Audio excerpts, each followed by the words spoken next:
Where the transparent platform was white and glowing for Arceus, it was more of a black and red.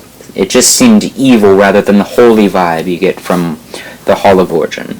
Rather than coming from the platform was a set of wide stairs that looked as if they were made of black marble rather than light. There was no way back up. I couldn't fly, no diggers, and I was escape rope poor, so I took the stairs and the bell, which I now assume was Hell Bell, considering that Bronzong was indeed some sort of bell, continued to ring slowly. By now I was feeling incredibly uneasy, wouldn't you? But I continued down the stairs. As I went further, it began to get foggy and a little darker. When I reached the bottom, I was met with a narrow path with large pools of magma/lava on either side. I was beginning to look more like the cave in which you encounter Groudon in Ruby, Sapphire, and Emerald, with better graphics, of course. The path continued in a straight line for about 40 steps before hanging right for another 40 and finally going up. The path was long, magma still bubbled at the side. With each step I took, the ringing of the bell began to go faster, at least as fast as the large bell was allowed to ring, which was still just as ominous, slowly tolling, though with even each ring I couldn't help but repeat what the old man NPC had said earlier, ring the bell. I finally reached the end of the pathway, which was just a small 4x4 platform. The bell stopped ringing. I wondered what I was supposed to do here, but there was nothing here to do. No way to release Hellbell, no way to get out. I received my answer in the form of a disembodied voice. A dialogue box and popped it and said, "Oh, you've returned Hellbell to me. I really appreciate it." He faded into view, one space in front of my sprite. It was just a simple gentleman sprite, and the party sprite of Hellbell came out of me and stood in place beside us facing him. The game informed me that I had handed over Hellbell. Next, a thing popped up on the touchscreen. It looked like part of the trainer card where you signed your name. Again, the voice spoke. "Would you mind telling me your name so that I may thank you properly?" Now this confused me. Well, everything that was happening confused me, but this threw me for a loop. First, the game should know the character I programmed into it from the start. As far as I know, it can't actually recognize handwriting. Regardless, I began to write my brother's name, which was Dust. I made the first stroke in black ink like normal and made a D, but the voice stopped me. No, your real name, please. I can't thank you with a false name, you know." My heart felt like it stomped for a second right inside my stomach before violently pounding back up into my chest. How the hell did the game know that I wasn't signing my real name? Your real name, please. Again, I began writing. But why was I listening to this? Watching it all play out, I could easily just turn it off or start a completely new game. I didn't know this. The thought didn't simply cross my mind at the time. I don't think I was allowed to. The ink in which I was now writing was a bright red color, but I wrote my full name first and last in the space provided. After I was finished, the man spoke. "Good. Now bow, please. I don't want the ink to smudge." I blew onto the mic, and the ink turned from bright to deep red. I was unable to make changes after that. Afterwards, the screen disappeared and the man spoke again. "Thank you, miss. You'll be happy to know that you now belong to me." The bell tolled twice more as my sprite, currently male, turned to face me and shifted to the female sprite, brown hair, wearing all black, just like I was at the moment. Hellbell moved forward, lapping over my sprite. A final dialogue box popped up. Hellbell used imprisonment. After that, my DS battery died. I was shaken, I'll admit it, but it seemed like a twisted event brought out some sort of secret within my game unlocked by a Pokemon. But now, I can't sleep. Food seems to turn to ash in my mouth. No water can quench my thirst. And people and animals act as both the shadow of death is passing by them when I'm near. I'm not on my own anymore. I belong to that man in Hellbell. I don't know what became of that Pokemon, but if I received it, someone else is surely to do so. Use caution while using the trading system.